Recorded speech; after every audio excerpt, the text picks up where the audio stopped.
Bienvenue en ce lundi, premier jour de la semaine, en ce lundi 13 juillet 2020, et nous en sommes arrivés à la méditation numéro 115 aujourd'hui. Je regardais ma petite note quand même, 115, dans le livre Les Psaumes des temps modernes de notre ami pasteur Jean-François Denis, et nous allons voir ensemble comment s'intitule le poème de ce soir.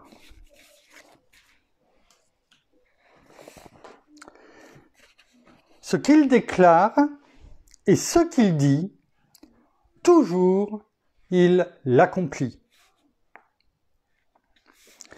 Il y a des jours où dans l'intensité de nos épreuves, nous souhaiterions avoir de toi davantage de preuves, confirmant que chacune de nos décisions a été conduite et prise, croyant que c'était ta direction. Dans tous ces moments d'adversité, amène-nous à nous remémorer que c'est ta main qui nous a dirigés, afin d'accomplir à travers nous rien de moins que ta volonté et cette vision que tu nous as donnée. Dans ces périodes de questionnement, dans tous ces moments d'incertitude et de tremblement, Père, je t'en prie, aide-nous à regarder à ton firmament et à ne jamais suivre, à cause de la peur, notre entendement. Il y a une portion de notre vie où tu nous demandes de marcher sans savoir. Ayant ce cœur en toi rempli d'assurance et d'espoir, que malgré toute cette noirceur, tu es celui qui protège nos cœurs. Il y a cet appel à croire par la foi avec assurance à des jours meilleurs. Peu importe le prix, il y a en moi cette volonté et cette détermination à te suivre avec vigueur. À cet endroit où l'on fait face à ce combat dans nos pensées. Dans ce lieu où l'on fait face à toutes ces contrariétés. Toi, Jésus, tu es là. Tu combats pour nous et tu te tiens présent à nos côtés, nous accompagnant et nous donnant la force afin que cette bataille, nous puissions la gagner. Ce que tu m'as montré, ce que tu m'as donné, que personne ne vienne me l'enlever. Je le déclare, peu importe les luttes, peu importe les combats, en toi je persévérerai. Car j'ai su reconnaître ta voix lorsque ton esprit est venu me parler.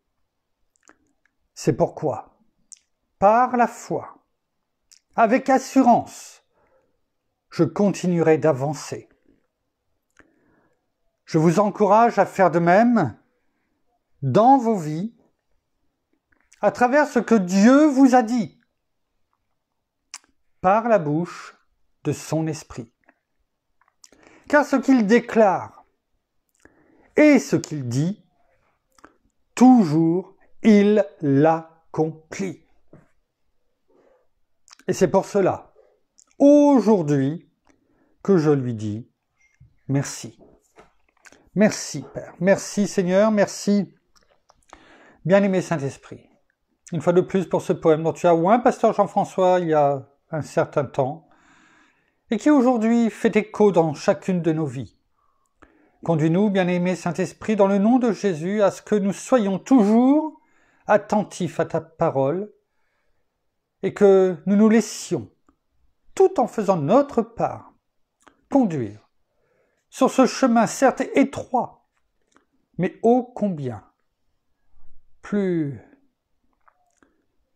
serein, plus,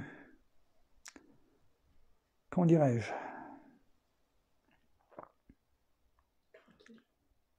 non, pas tranquille, parce que tranquille, ça veut dire qu'on a, oui, certes, nous n'avons rien à craindre, hein, mais en sachant que ta présence nous entoure, nous accompagne, nous conduit à chaque instant. Amen. Merci. Excusez-moi, par moment, si j'ai un petit peu de... Je cherche les mots parce qu'il fait chaud. Je sais qu'il n'y a pas qu'ici. Je sais qu'au Canada, notamment, il traverse une période très très chaude aussi, une canicule qui dure. Donc, nous pensons à vous, les amis. Mais bon, voilà, par moment, je peux chercher un peu les mots, surtout que je suis arrivé à la dernière minute. Donc, bien aimé Saint-Esprit conduit toutes choses. Alors oui, ce qu'il déclare et ce qu'il dit toujours, il l'accomplit. Effectivement, il y a des jours dans nos épreuves où on peut se demander quelquefois, Père, Seigneur, bien-aimé Saint-Esprit, où es-tu? Où es-tu? Et dans nos pensées, l'ennemi, en tout cas, fera tout pour que ce soit ces mots qui sortent de notre bouche. Mais, comme nous avons pu le lire, même si, comme le pasteur Jean-François nous le dit, nous souhaiterions avoir de toi davantage de preuves, quelquefois, confirmant que ce que nous faisons, eh bien, c'est bien ta direction. Alors, simplement, amène-nous à nous remémorer que c'est ta main qui nous a dirigés jusque maintenant. Que nous le sachions, ou que nous le savions auparavant, que nous étions conduits, ou pas, par Dieu, par notre Seigneur. Il nous appelait. Cet esprit tournoyait autour de nous. Il nous appelait. Et il nous dirigeait petit à petit à venir. Et quand, à travers de notre désert, eh bien, le Seigneur m'a fait comprendre à la fin de l'été 2016 qu'il fallait revenir. Et ça faisait déjà 2 ans, 3 ans que j'avais à la fin de l'été à chaque fois cette certitude quelque part qu'il fallait revenir. Et quand j'en parlais, eh bien, il y avait toujours quelque chose, et on sait c'est qui aujourd'hui, qui faisait que, eh bien, nous, on repartait pour un tour de rond-point, un tour d'année civile, et enfin, je dirais plus un tour d'année scolaire, parce que c'était de septembre à fin août, et on repartait. Et à cet été 2016, eh bien, fin de l'été 2016, j'ai eu cette certitude. Oui, comme pasteur Jean-François le dit. Je vous encourage à faire de même dans vos vies, à travers ce que Dieu vous a dit par la bouche de son esprit. Et là, j'ai dit, eh bien, écoute, moi, je repars. Je repars dans une église. Nous l'avions quitté, l'église, parce qu'il y a eu des déchirements, pas de notre part, mais des déchirements dans l'église où nous étions des cris, voilà, enfin, qu'importe. En tout cas, l'ennemi avait secoué le cocotier et tout était parti et il n'y avait plus rien autour de nous, plus d'église. Et à l'église, vous voyez ce que l'ennemi peut mettre dans les têtes, parce qu'il savait très bien que se tenir éloigné, même s'il n'y a pas d'église parfaite, eh bien, se tenir éloigné, il y avait beaucoup plus de chances de nous faire tomber. Et on ne peut pas dire qu'il nous a fait tomber, mais il nous a éloignés, en tout cas, de la parole, ça c'est clair. Ça ne veut pas dire que nous ne croyions pas en Dieu, en notre Seigneur, mais la parole était éloignée de notre bouche. C'était une certitude. Et on a pu voir aussi le mal que ce déchirement au sein d'une église a pu faire au travers de nos enfants, qui sont grands aujourd'hui, mais qui avaient 10, 12 ans, à peu près, 13 ans, à peu près à l'époque, eh bien, a fait. Et ils ne voulaient même plus entendre. Voilà ce que l'ennemi fait quand il y a des déchirements. Et c'est pour ça que je fais écho à cela, parce que il n'y a pas longtemps, on a pu le lire, il faut s'aimer les uns les autres. Et ce n'est pas son église, ce n'est pas cette église qu'il veut. On l'a vu hier, ou dans les autres jours, eh bien, qu'il y avait cet ordre d'aimer Dieu de toutes nos forces, de toute notre pensée, de tout notre esprit. Mais aussi le deuxième commandement, de nous aimer les uns les autres. Et ce n'est pas en nous déchirant les uns les autres, c'est que l'on fait la volonté de Dieu. Sa volonté, c'est que nous nous aimions. C'est son commandement. Et si on ne lui répond pas, si on ne fait pas et on ne le met pas en pratique, forcément, eh bien, il y a des conséquences dans nos vies. S'il nous les donne, ces prescriptions, ces commandements, c'est qu'il y a une raison. Ce n'est pas simplement pour nous dire « faites ceci ou faites cela ». Quand des parents disent aux enfants « ne fais pas ci, ne fais pas ça », parce que, ne serait-ce qu'avec la cheminée, ne mets pas ta main l'hiver quand il y a le feu, parce que ça brûle quand ils sont petits.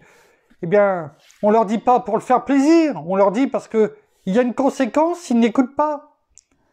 Et notre Père fait la même chose avec nous. Il ne dit pas des choses pour nous dire des choses. Tout est bon dans la parole. Pour nous reprendre, pour nous enseigner, pour nous affermir, pour nous relever. Sachons écouter.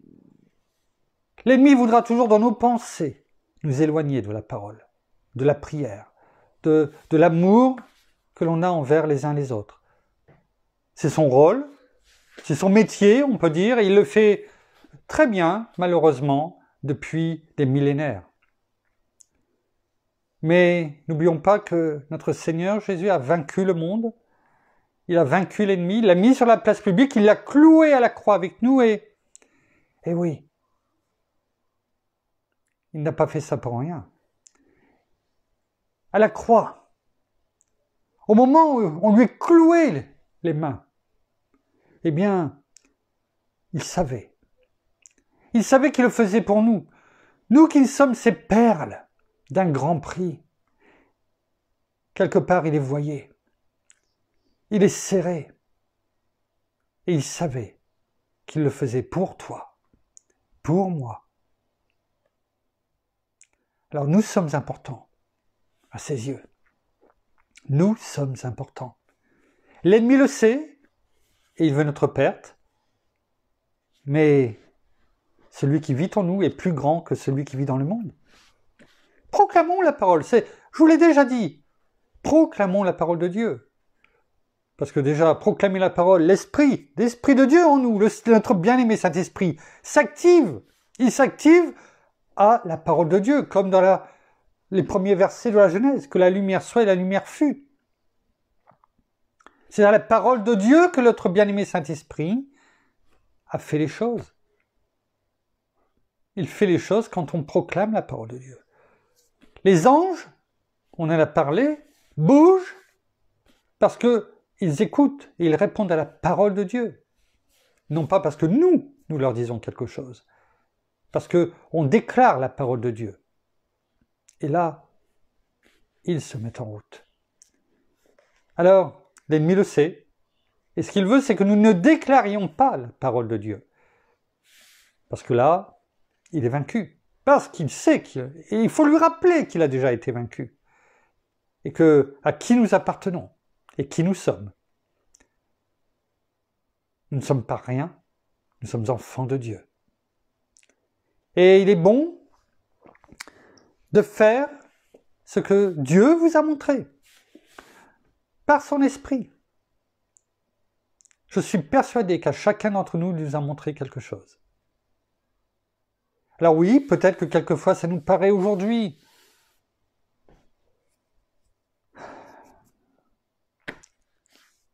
impossible, humainement, mais il n'y a rien d'impossible à Dieu. Et ce qu'il vous a mis sur le cœur, ce qu'il vous a montré peut-être, c'est ce qu'il attend de vous. Sachant que ce n'est pas vous qui allez faire les choses, c'est son esprit, notre bien-aimé Saint-Esprit, dans le nom de Jésus, en chacun d'entre nous.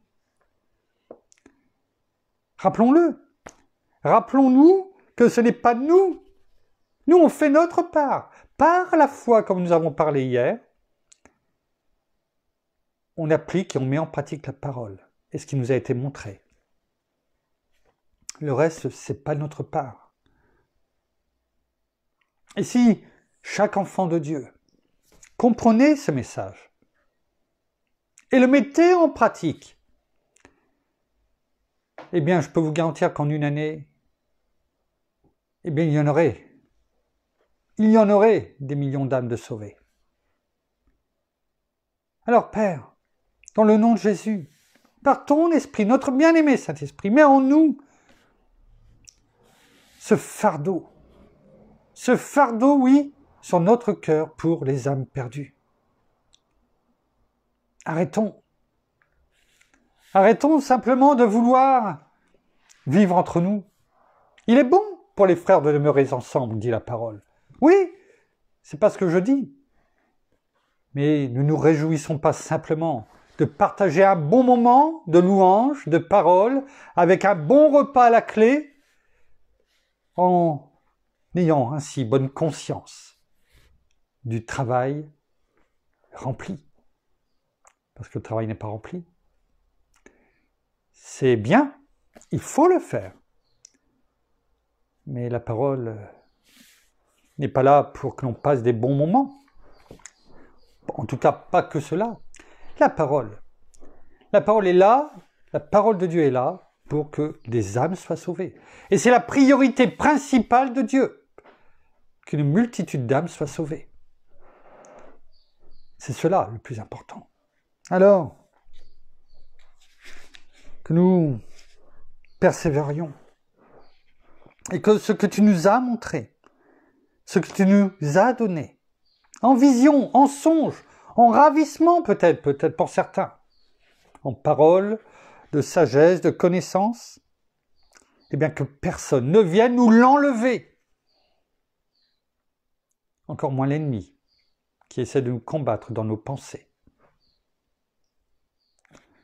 Et déclarons que peu importe les luttes, peu importe les combats, en toi je vais persévérer.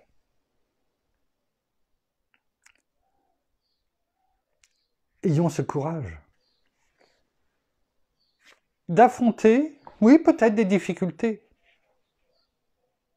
Le Seigneur ne nous a pas dit le contraire, il nous envoie parmi les loups.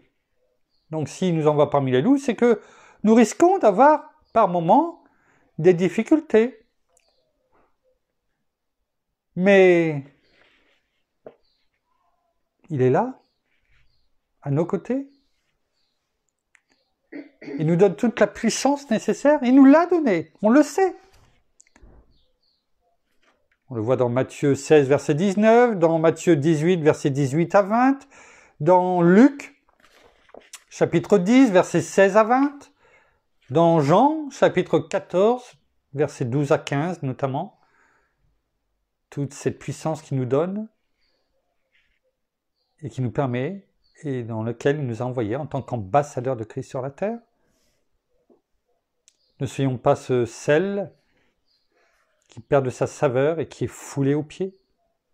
Ne soyons pas cette lumière qui finalement s'éteint parce que l'ennemi a voulu tout simplement à trouver l'interrupteur et à cliquer dessus. Non. Car ce n'est pas un esprit de timidité que Dieu nous a donné, mais un esprit de force, d'amour et de sagesse. Alors sachons persévérer. Sachons tout simplement faire ce pourquoi il nous a appelés. Ce pourquoi il nous a aussi créés. On a cette chance que notre Père nous a donnée. Il nous a créés. Il m'a donné une femme formidable, des enfants magnifiques, des amis, n'en parlons pas. Même si on ne se voit pas beaucoup, même si pour certains on ne les a même pas vus et c'est simplement en vidéo. Mais comme si qu'ils étaient de la famille. On a cette chance formidable de vivre. Et en plus, de vivre libre. Parce que Dieu nous a attirés à notre Seigneur et nous avons entendu sa voix qui nous a dit « Viens ». Donne-moi ton fardeau. Viens à moi. Entre par ma porte. Et viens, je vais m'occuper de toi. On a cette chance formidable. Il y en a qui ne la comprennent pas, d'autres qui ne l'ont même pas encore entendue. Mais nous si. Alors sachons, alors que nous avons le boire, le manger, alors que d'autres sont en pleine famine spirituelle, mourant tout simplement de soif spirituelle, bien entendu, et perdus dans les abîmes, en enfer. Cela devrait tout simplement nous tenir éveillés. Et de pouvoir dire chaque jour, merci Père, merci Seigneur, merci bien-aimé Saint-Esprit, de nous avoir libérés de nos chaînes. Et maintenant, je me tiens devant toi. Et ce que tu m'as montré, eh bien, je vais le mettre en pratique. Ce que tu me dis, ce que tu veux m'enseigner tous les jours, eh bien, je le mets en pratique. Parce que c'est toi que je veux servir, c'est toi que j'aime. Alors, nous allons quand même prendre les références que nous a laissées Pasteur Jean-François. Nous allons pas en prendre, nous allons nous arrêter simplement sur ces références à lui. Parce qu'il y en a quelques-unes, et on va juste les prendre et les lire. Tout d'abord dans 2 Chroniques, chapitre 6, verset 15. Il est écrit « Ainsi, tu as observé à l'égard de ton serviteur, donc c'est Salomon qui parle, mon père, David, dit, et ce que tu as dit de ta bouche, tu l'accomplis en ce jour par ta main. » Voyez comment les choses sont présentées. Tu as observé, c'est-à-dire tu as fait les choses.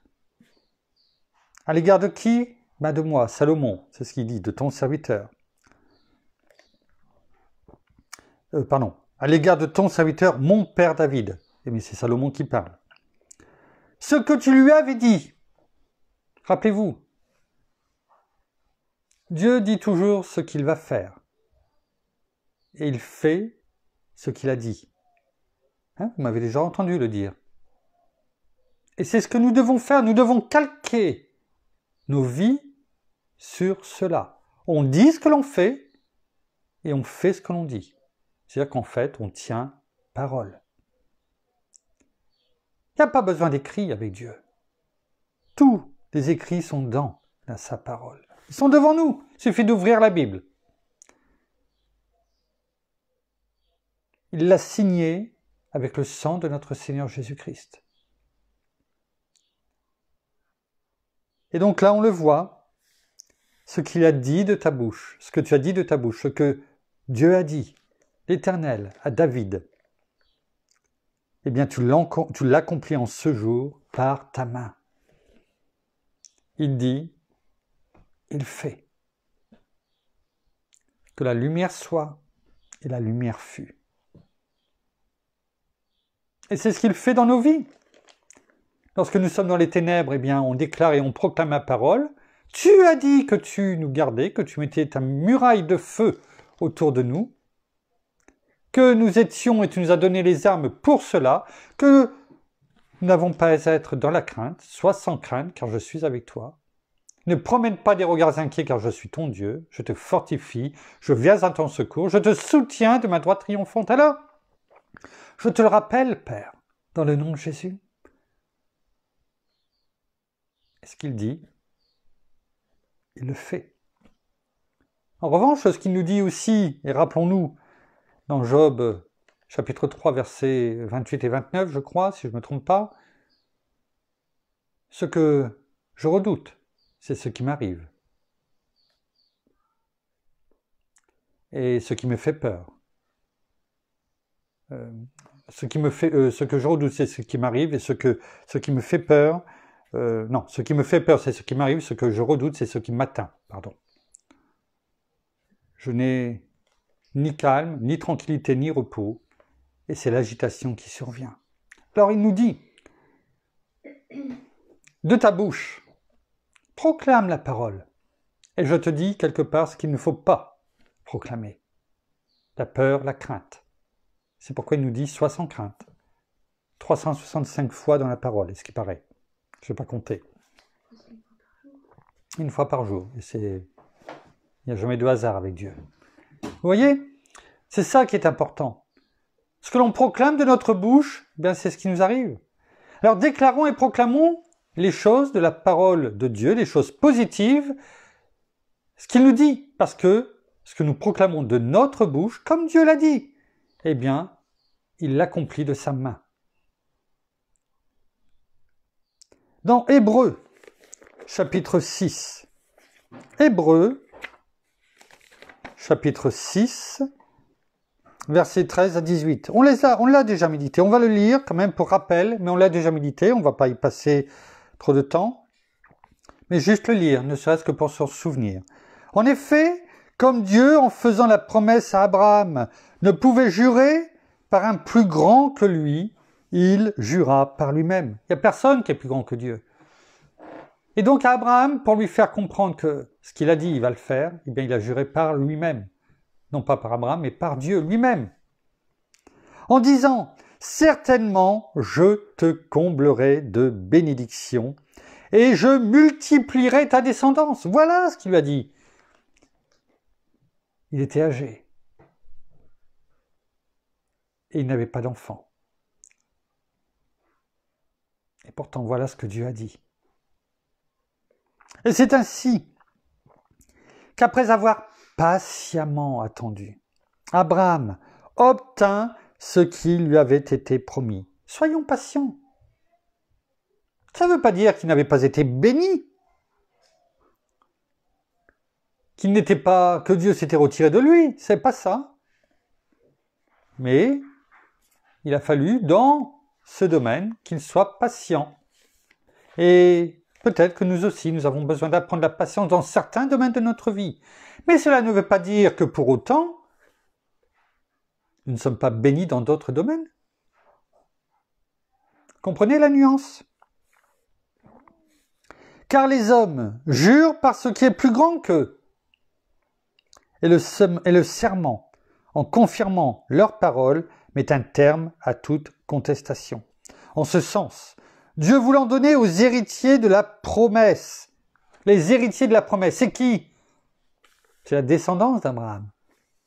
C'est nous. Nous sommes descendants de la descendance d'Abraham. Nous lui appartenons de cette descendance.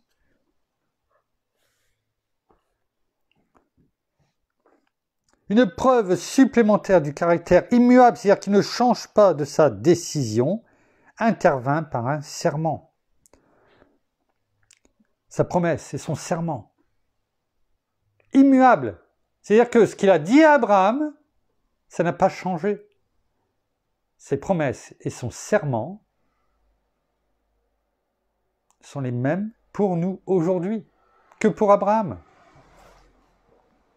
Afin que par deux actes immuables, on vient de le dire, les promesses et le serment, dans lesquels il est impossible que Dieu mente, il est impossible que Dieu mente. Je ne dirais pas que c'est un pléonasme. Mentir pour Dieu, c'est impossible. Mais il est dit deux fois. Il est impossible que Dieu mente. C'est encadré. Le nom de Dieu est encadré par impossible et par mente.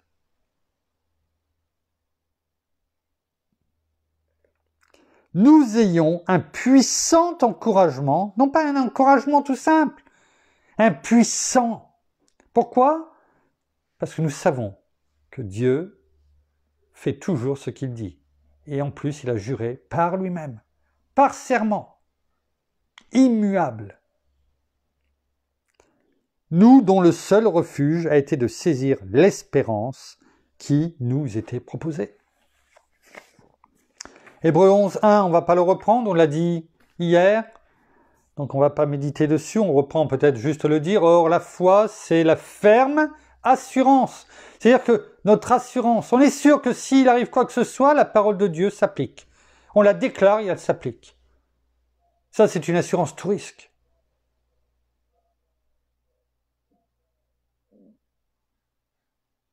Mais plus. Et on pourra en rajouter des plus. Hein? On pourrait faire la tour la plus haute du monde. C'est une échelle, je dirais. Les plus, avec les plus, on peut faire une échelle qui monte à Dieu. l'échelle de Jacob, où il dit, oui, là, je sais que la présence de Dieu est là.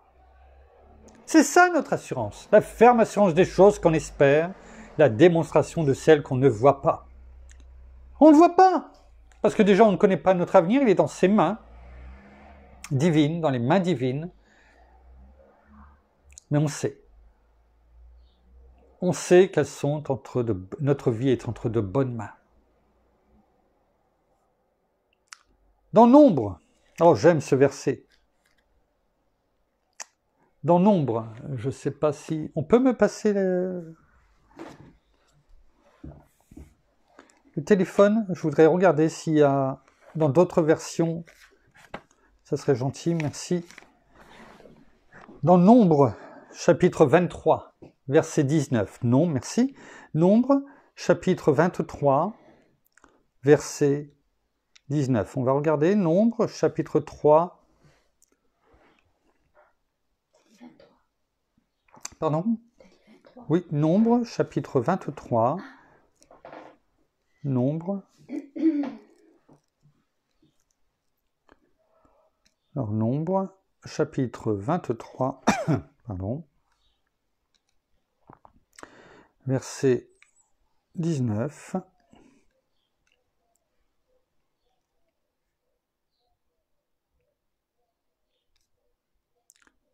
Dans la Bible en français courant, nouvelle Bible en français courant, Dieu n'est pas un homme pour mentir. Il n'est pas un être humain pour changer d'opinion. Oui, il n'est pas comme les politiques ou comme chacun d'entre nous. Moi maintenant, merci, gloire à Dieu. Où on change d'opinion, comme le temps. Il n'affirme jamais rien sans tenir parole. Ce qu'il promet, il le réalise. Merci. Merci.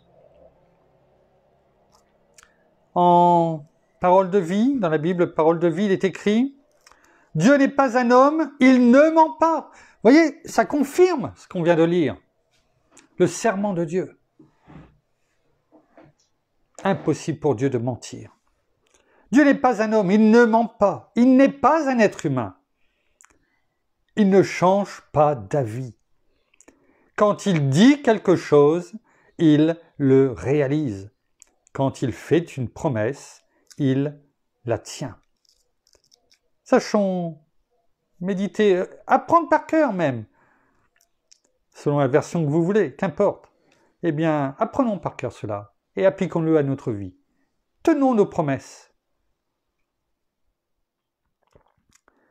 La nouvelle Bible second, qui nous dit « Dieu n'est pas un homme pour mentir, il n'est pas un être humain pour avoir du regret. Ce qu'il a dit, ne le fera-t-il pas? Ce qu'il a déclaré, ne le réalisera-t-il pas? » Ouais. Enfin, j'ai dit, oui, la Bible en français courant, c'était la nouvelle Bible en français courant tout à l'heure. Dieu n'est pas un homme pour mentir, il n'est pas un être humain pour changer d'opinion. Il n'affirme jamais rien sans tenir parole. Ce qu'il promet, il le réalise. Oh, j'aime ces versets. Quelle porte la version? J'aime ce verset. Et je veux en tout cas le graver sur les tables de mon cœur et l'appliquer à chaque seconde de ma vie. Père, merci, dans le nom de Jésus, de le graver sur le cœur de chacun et chacune de nos frères et sœurs qui écoutent ce message. Que nous mettions en pratique la parole, que nous l'appliquions comme toi tu l'appliques dans nos vies, afin d'être trouvés fidèles. Deux versets pour terminer encore dans Josué, chapitre 1, verset 5, il est écrit « Nul ne tiendra devant toi ». L'Éternel parle à Josué, qui, mine de rien, après avoir traversé le Jourdain et pris la succession de Moïse à la tête du peuple d'Israël, je me mets quand même à sa place. Il ne devait pas tellement... Voilà. Il ne devait pas tellement mener large, quoi, comme on dit. Parce qu'il y avait du monde derrière lui. des millions de personnes, des familles. Et ça faisait 40 ans qu'ils s'avaient passé dans le désert. Et pour la première fois, depuis bien longtemps, Abraham n'était plus à ses côtés. Aaron non plus. Pardon, Moïse, excusez-moi, merci, parce qu'on parlait d'Abraham tout à l'heure. Merci du correctif. Moïse n'était plus à ses côtés. Aaron non plus. Certes, il y avait Caleb, il y en avait la nouvelle génération, mais de la dernière génération, il n'y en avait plus beaucoup. Et on sait pourquoi. Donc il ne devait pas tellement mener large. Et l'Éternel lui dit, « Nul ne tiendra devant toi tous les jours de ta vie. » Voilà ce que l'Éternel nous dit aussi pour chacun d'entre nous. Peut-être que quelquefois, dans l'endroit où nous envoie notre Seigneur, dans ce que nous devons faire à titre privé, professionnel ou spirituel, qu'importe, on n'emmène pas large. Est-ce qu'on va être capable de le faire? Est-ce que je vais pouvoir emmener ma famille, son entreprise, son église, ou simplement quelqu'un que l'on soutient? Est-ce que je vais pouvoir y arriver? Est-ce que j'ai les compétences? C'est Dieu t'envoie le faire. C'est qu'il t'a déjà donné les compétences, ou il va en plus te les donner par notre bien-aimé Saint-Esprit, dans le nom de Jésus, au fur et à mesure de tes pas, de ton avancement. Et il nous dit, à chacun d'entre nous, « Nul ne tiendra devant toi tous les jours de ta vie. » Pas au mois de janvier, au mois d'avril, 1 fois ou 4 fois dans l'année. Tous les jours de ta vie. Et dans jour, ce n'est pas simplement la journée, c'est 24 heures sur 24. Nul ne tiendra devant toi. Et dans le nul ne tiendra devant toi est englobé notre ennemi. Physique ou spirituel. Pour cela, il faut se rappeler de ces paroles. Et lorsqu'il y a quelque chose qui ne va pas, eh bien, rappeler, comme on l'a dit. Et il faut que ça soit une discipline. Et notre Père se réjouit de cela. Lorsqu'on lui dit, « Père, tu nous as dit, dans le nom de Jésus, je te le rappelle, nul ne tiendra devant toi. Tous les jours de ma vie. C'est ce que tu m'as dit. C'est ta parole, Père. » Et comme il a fait le serment, et comme il ne ment pas, et c'est une promesse, elle s'appliquera dans chacune de nos vies. Parce qu'on a foi et qu'on lui rappelle la parole de Dieu. Sa parole. Et elle ne revient pas à lui sans avoir produit ses effets. Je suis avec toi, ça continue, comme je l'ai été avec Moïse. C'est ce qu'il nous dit. Je suis avec toi, comme je l'ai été avec Moïse. Je ne te délaisserai pas, je ne t'abandonnerai pas. Là aussi, un verset à savoir par cœur, à retenir, parce que même si on le dit tous les jours, si tel est le cas, eh bien c'est pas grave. Ne vous en faites pas, notre Père appréciera. On ne l'embêtera jamais à répéter la parole, sa parole divine. Retenons-le. 1 Josué, verset 5. Et sachons déclarer et proclamer la parole et de rappeler à notre Père. Oh, il s'en rappelle, mais il aime bien qu'on lui rappelle, parce que il dit, bon et fidèle serviteur, tu es un enfant, tu apprends ce que je te dis. Et tu me rappelles tes promesses. Comme nos enfants peuvent nous dire, papa ou maman, rappelle-toi, hein, voilà ce que tu nous as promis, hein. Et on leur dit quoi? Mais oui, t'en fais pas, je m'en souviens. T'en fais pas. Chose. La seule différence, c'est que lui n'oublie jamais. Jamais. Et il n'est jamais embêté à ce qu'on lui rappelle. Alors que nous, on peut quelquefois dire, bon, tu vas pas me le rappeler 50 fois. Hein? Je t'ai dit, je le ferai, je le ferai. Je tiendrai promesse. Mais là, notre Père, même pas. Après, il ne faut pas non plus le répéter 10, 20 fois, 50 fois par jour non plus, parce que ça pourrait devenir un manque de foi, à force de le répéter. Mais le répéter quand on prie, chaque jour dans nos moments de prière. Merci, Père. C'est en même temps, pas forcément dans le sens de rappeler, mais c'est de dire, voilà, tu m'as dit ça et je te loue, je te remercie, avec des actions de grâce, pour ce que tu m'as dit et tes promesses. Enfin, pour terminer, dans Romains, chapitre 4, versets 20 à 25, la parole est bonne. Mais face à la promesse de Dieu, au sens large, bien sûr on parle d'Abraham, il ne douta point. Vous voyez, pas de doute, pas une once de doute. Par incrédulité. Tu m'as dit, je sais que tu vas le faire. Il ne douta point par incrédulité, mais fortifié par la foi, celle qu'on a vue hier. Il donna gloire à Dieu. Pleinement convaincu, pas simplement convaincu. Parce que quelquefois, on peut dire, ah, ouais, t'as pas l'air convaincu. Parce que finalement, la réponse qu'on en a eue, je sais pas, dans la voix, ça va? Oui, ça va. T'as bien dormi? Ça va. Oh, t'as pas l'air convaincu de ce que tu dis. Hein? Vous l'avez déjà vécu, ça? Non, là, c'est pas ça du tout. C'est pleinement convaincu. C'est non seulement convaincu, mais pleinement. C'est-à-dire que je ne peux pas douter de ce que tu me dis. Pleinement convaincu de ceci, ce que Dieu a promis, il a aussi la puissance de l'accomplir. C'est pourquoi cela lui fut compté comme justice. Voyez, en plus de recevoir toutes les bénédictions, les promesses de Dieu dans nos vies, de les voir s'accomplir, eh bien en plus ça nous est compté comme justice. Gloire à Dieu.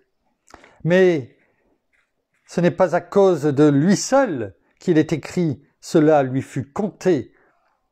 C'est aussi à cause de nous. Voyez, ce n'était pas que pour Abraham. La parole nous le dit. Si vous doutiez de ce que je vous disais tout à l'heure, la parole vous le dit, vous le confirme. Parce que ce n'était pas moi qui le disais, c'était la parole déjà. Donc, mais ce n'est pas à cause de lui seul qu'il est écrit « Cela lui fut compté », c'est aussi à cause de nous, à qui cela sera compté, nous qui croyons en celui qui a ressuscité d'entre les morts, Jésus, notre Seigneur, livré pour nos offenses et ressuscité pour notre justification. Gloire à toi, Père, dans le nom de Jésus. Merci, bien-aimé Saint-Esprit, parce que une fois de plus, tu nous parles, tu nous montres toutes choses et tu nous encourages, tout simplement, comme hier on l'a dit, à te faire confiance, à avoir cette foi inébranlable, car on sait que ce que tu as déclaré et proclamé dans ta parole, à nos frères et sœurs et à Abraham notamment, eh bien, c'est la même chose pour nous. Merci, Père. Merci, Seigneur. Merci, bien-aimé Saint-Esprit. Nous terminons par la prière.